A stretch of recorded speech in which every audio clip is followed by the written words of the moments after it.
Kia ora koutou, and welcome to South Pacific Muscle. Today we've got a very special guest from the other side of the world. So a very good morning to you, Mr. Jamie Christian-Johal. How are you? I'm very well, thank you. And good evening to you guys. I know it's quite late there, obviously, probably about bedtime. Yeah, it's feeling a little bit like that, but it's really cool to have you on, man. For those that haven't come across Jamie yet, where have you been hiding? What rock are you under? Jamie is the tallest of the IFBB pros at 6'5", sitting around 300 odd pounds, which is 136 kilos in our speak. He made a huge giant size impression on the stage in his debut at the Europa Pro in Alicante recently, and he's really got some people talking. So welcome on board, and we want to know a bit about you, Jamie. Yeah, thanks for the introduction, guys. It's a pleasure to be on the show as well, so thanks for having me on. Well, what to say really, yeah. I get a lot of messages all the time saying, how do you get so big being tall? You know, I really struggle. And, you know, yourself, you look at the shows now, there is nobody really. Well, there's a handful of people above 6 foot, but they're few and far between. So to be 6'5", I don't know if you saw the picture I posted on Instagram this morning, but literally head and shoulders above the rest of the competition. So, yeah, I was really happy with the showing in Spain. In terms of how I looked, I do feel as though it's going to take the judges a bit of time and a few shows for them to start looking past the height and actually start really judging the physique. Because I feel as though I'm not being outmassed by any of the guys on the stage, and that was clear and evident when I stood next to people like James, who's known for his thickness and his density. So to have that quality and, I guess, muscle mass at 6'5" is, in time, I know it's going to be very, very impressive on a global scale. Cool, man. Hey, Mike, I know you've got a bunch of questions. You want to fire out some quick questions to Jamie so people can get to know him, what he's into, what he's all about? Yeah, man. We are having no problem staying awake here. We're both pretty excited to be talking to you on the pod, so no problem staying awake here. Look, I want to go back a little bit and just do a little bit of history. So can you tell me a little bit about what you did before bodybuilding? Were you into any other sports leading into it? Yeah, so I played football. Do you call it football? Do you call it soccer? Yes. Bit of both. Yeah, so yeah, I played football from a very young age, probably like 7. I was one of those kids that played for 2 teams, so I had 2 match days a week, 2 training days a week. My whole life was revolved around football. You know, I used to get a new pair of football boots and sleep in them and bed them in at home and wear them around the house. I was obsessed. So that was the youth. And I think I owe a lot to football regarding the leg development. I always say that. My legs were developed through playing football. I'm quite sure of that. Obviously, genetics have played a big part, but I think the football definitely helps. Didn't help the calves, but definitely the quad. Yes, I spent 4 years teaching over in the UK, and that's not unusual. Every kid's football over there. Yeah, it's the main sport. So how old were you when you started lifting? I was 16. I joined the gym when I was 16, and if I was to hazard a guess at my weight, I was probably 12 or 13 stone. Do you weigh in stone or pounds? Most of us can convert pretty quickly.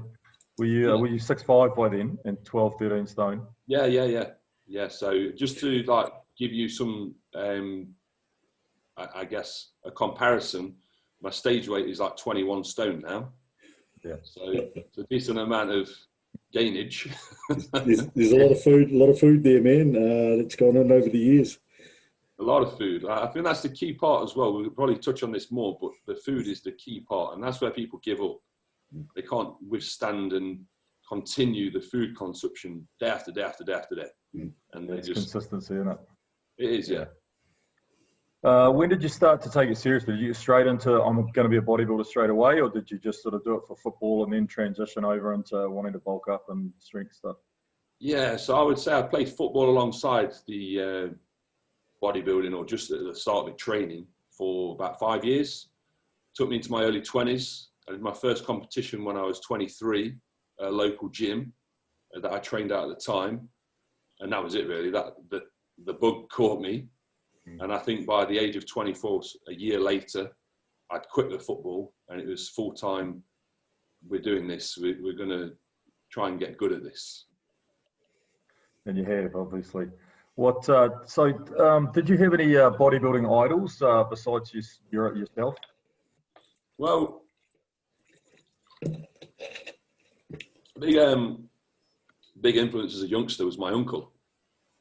My uncle was a competitive bodybuilder at an amateur level in the UK in the early 90s. So I grew up around, I remember vividly watching him come down the stairs. He was probably 2 weeks out from a contest and come downstairs in his posing thong and hit some shots with my mum to see what she thought. And I was like sat on the sofa, 12-year-old kid thinking, what the hell is this? But looks absolutely phenomenal. And, you look up to your peers and your relations that that you aspire to kind of be like. And that was definitely an image of a bodybuilder, this chiseled, carved out physique, that it definitely caught my attention. And then obviously I went on to watch everybody says the pumping iron, and got watching and into researching about Arnie, and got the autobiography that Arnie's got, that everybody's got, the Encyclopedia of Bodybuilding. Yeah. It's just a sliding scale from there, I think, isn't it? Yeah. Blood and Guts? Were you in the Dorian era?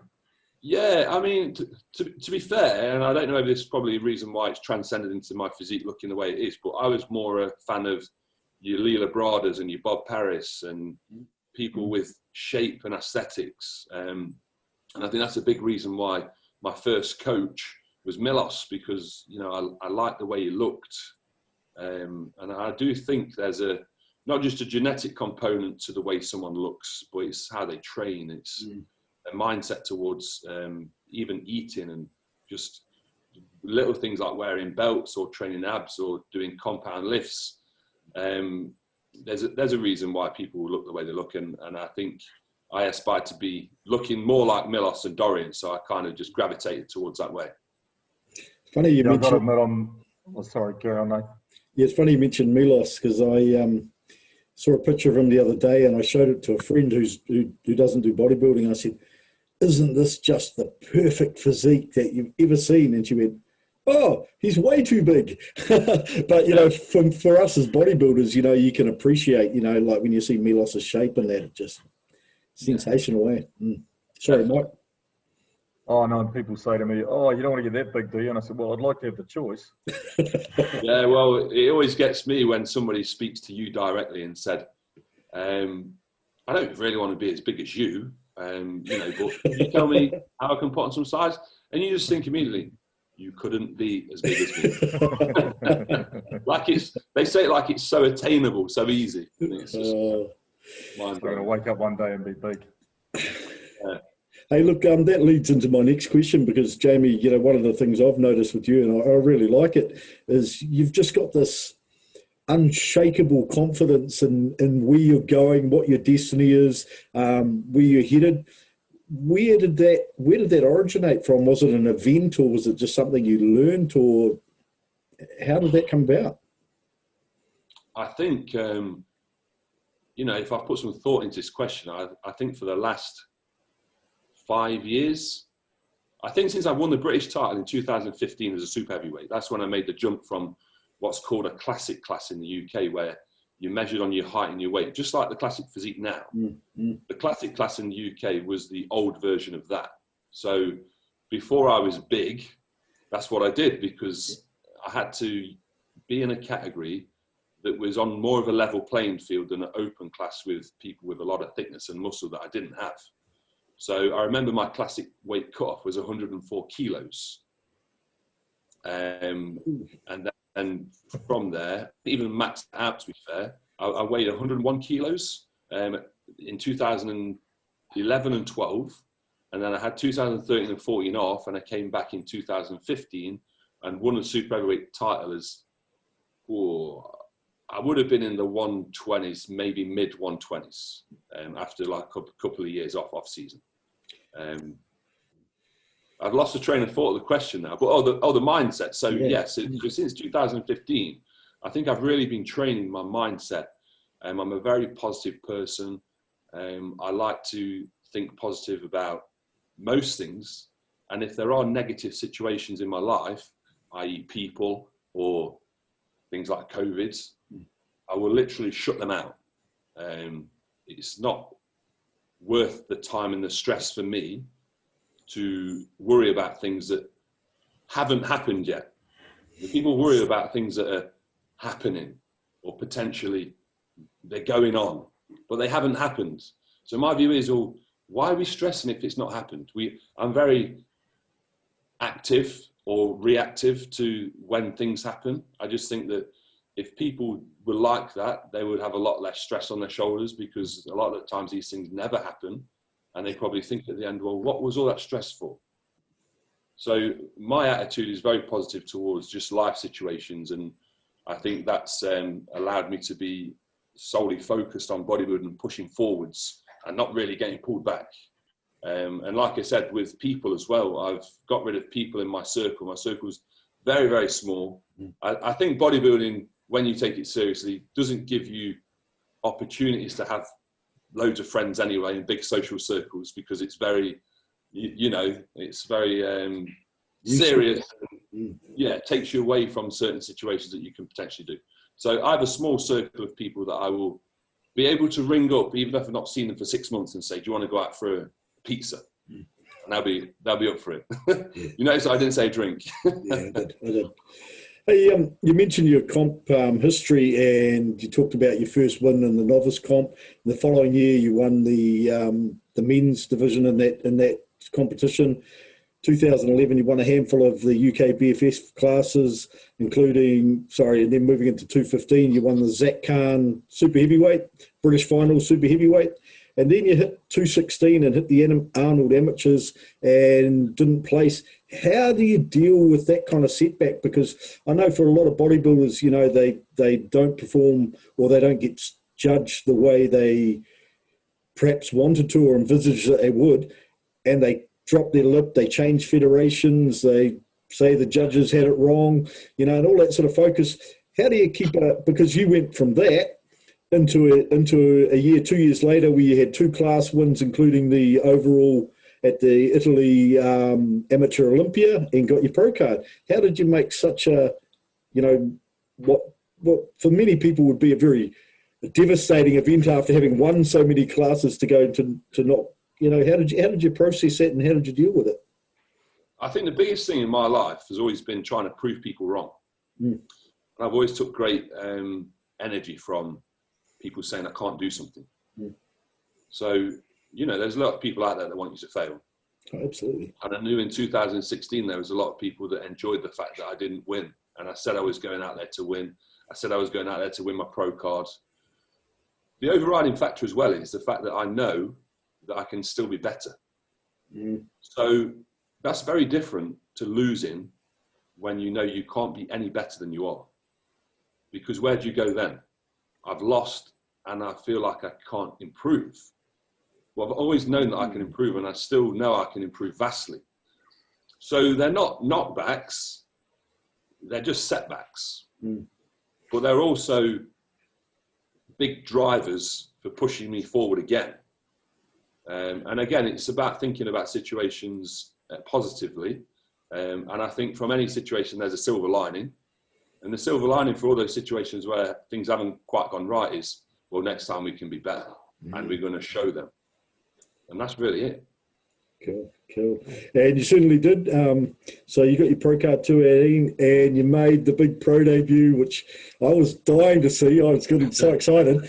I even drew you a big picture on the beach saying all the best. And I was doing that this morning, to be fair. I can't believe I missed it, but obviously prep head, I didn't catch it on the Facebook. I do apologise.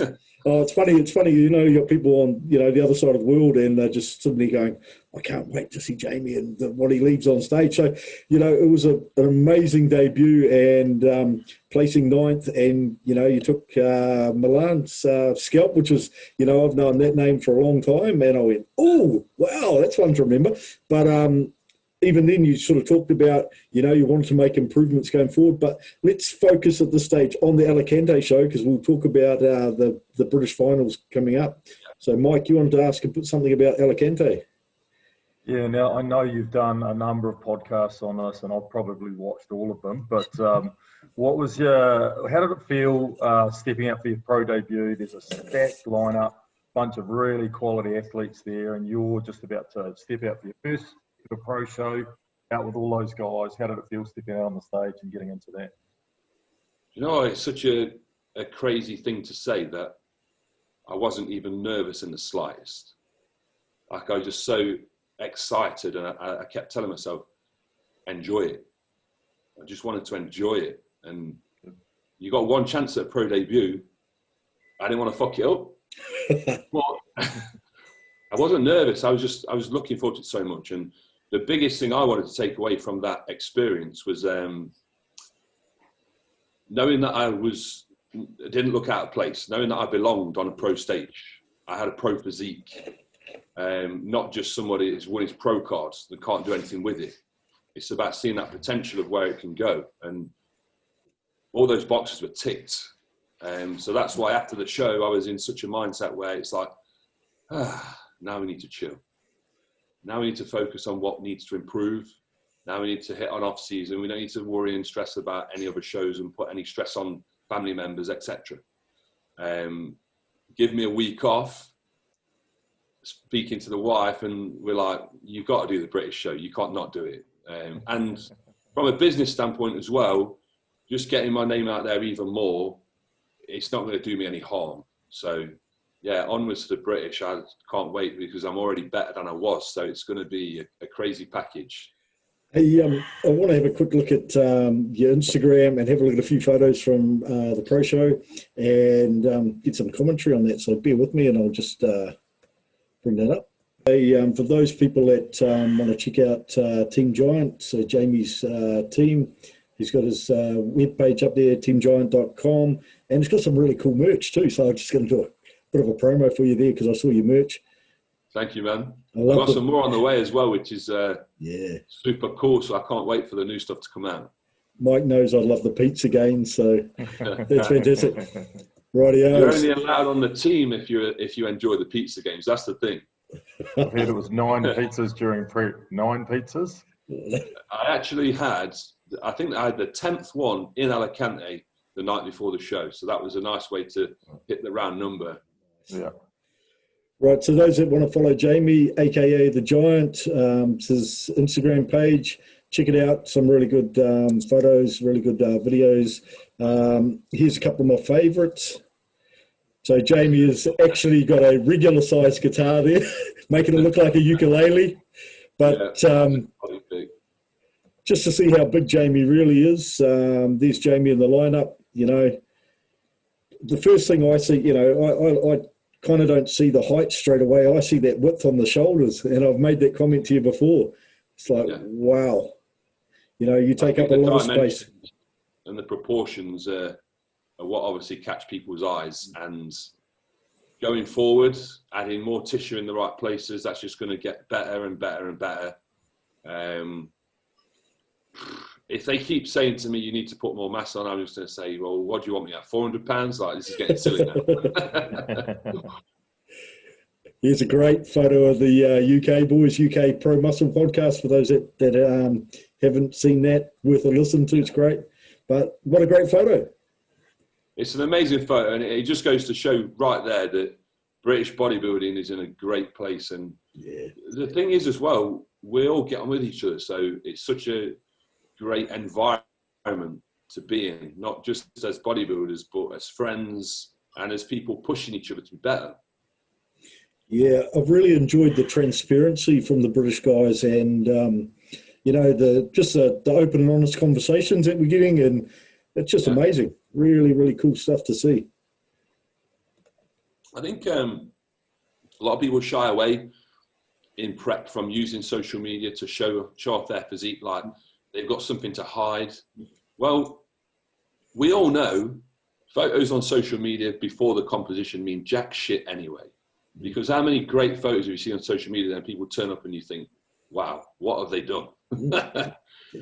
So why not just let people into the journey? And why not play a little bit of game at the same time with your competitors leading up to the show? Because that's why I do it. It's all fun and games. And I enjoy it when people put their pictures up and you start thinking, wow, they look good, or now I've got him in this shot.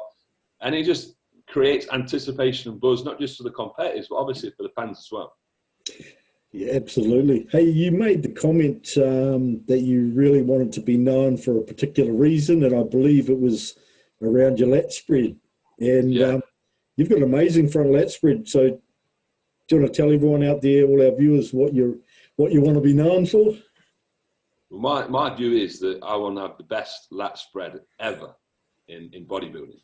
Like when you see pictures of people's legs, they talk about Tom Platt's. They'll show you a picture of Tom Platt's legs on a hack squat.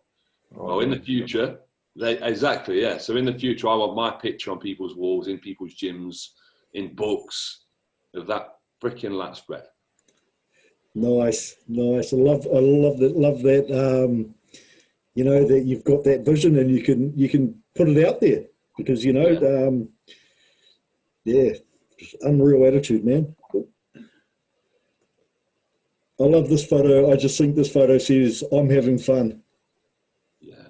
No, it's a great photo. When I seen it, I was like, whoa, okay. Now the judges are telling me I need more mass. I'm thinking, where? Where am I going to put it? I know where I need to build. I know they're definitely right in, particularly from the back side profile, but I think the front, we're not doing too bad. So yeah, at the end of the day, as every bodybuilder would say to you, if they were complete or if they were happy with how their physique looked, the enjoyment factor would definitely decrease. We always want to progress and get bigger, get better. So the fact that I have areas that I need to work on is only a good thing.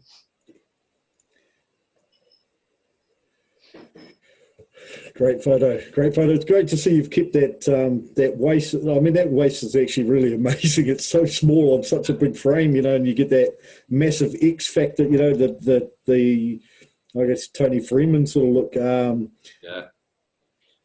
I guess this is actually a picture that resonates, or it's got meaning, because obviously the two guys here, Mark and Samson, are from the UK. Mark came 7th and Samson came 5th. I obviously came 9th. But I didn't get any call outs like this with these guys. This was like probably one of the 3 shots we had together quite close in the lineup. Now, I know these boys on their own have crazy physiques. Like Mark Hector has probably got the most potential out of anyone in the UK to really go right to the top. Because you can see the freaky proportions that he's got with added muscle just be insane. But I'm talking about right now. Right now, if you put me in between those two, I make them look small. And I didn't get the call-outs I needed to do that in Spain. So that was a big reason why I wanted to do the British show, because I feel like I have a few scalps that I can take off. Absolutely.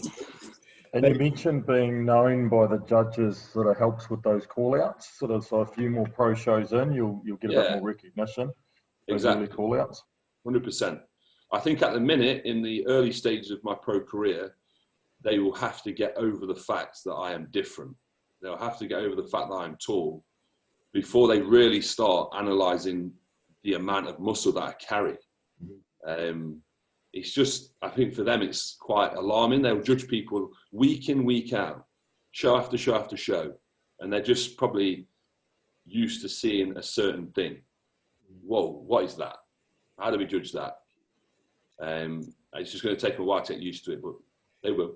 Yeah, I think it's probably the same kind of thing, but, you know, for different reasons that we've been seeing with Patrick Moore. Like you talk about a lineup and then you go, and how does that work when you throw Patrick in it? And, you know, people say, oh, well, he could either win it or he could come 6th. And it's sort of like, you know, he changes the whole dimension of the lineup, and you drop someone like yourself into a lineup and all our predictions kind of get, you know, we're so set, here's our top 5.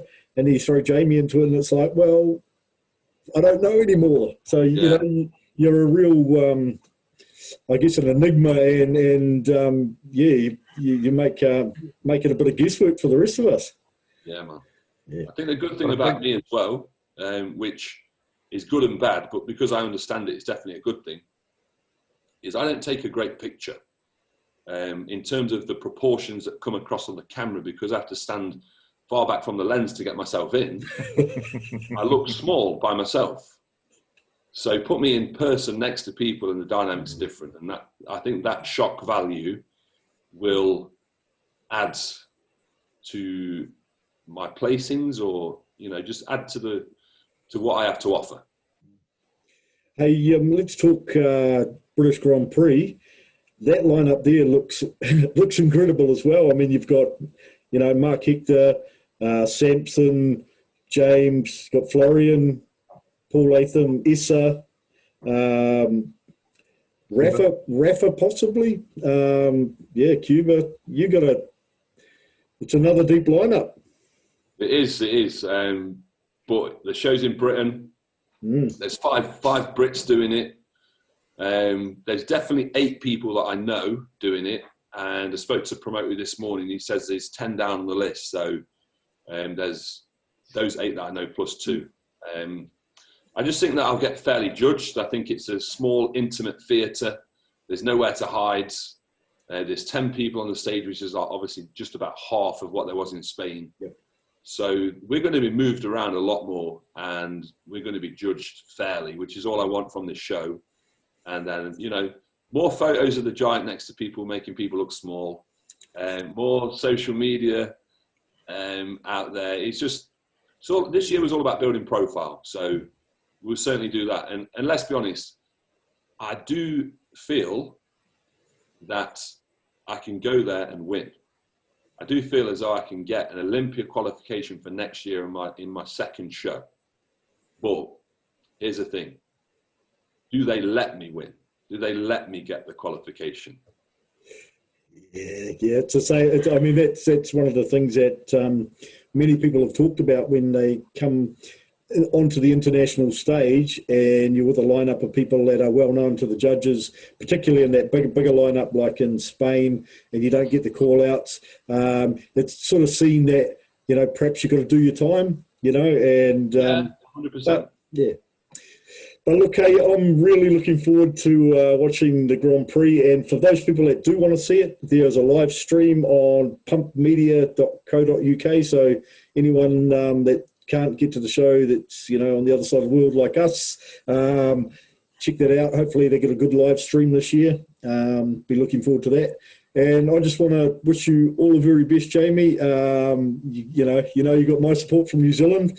Yes. And we really look forward to seeing how you go in the next year or so, mate. Yeah, thank you, buddy. It's going to be one hell of a ride. And hopefully, when all this crap's over, I'll be able to travel to New Zealand and give yourself a visit as well. Wicked. Absolutely, bro. We definitely look forward to it. Like, we have a pro-am every year, and I think every second year there's a pro show. So love to see you up there. I'm going to get myself over for sure. First time I can, I'll be there. Awesome, mate. Hey, look, you take care, and thank you very much. We'll see you on stage. Pleasure. Thanks guys. Cheers, mate. Yeah, appreciate it. Cheers.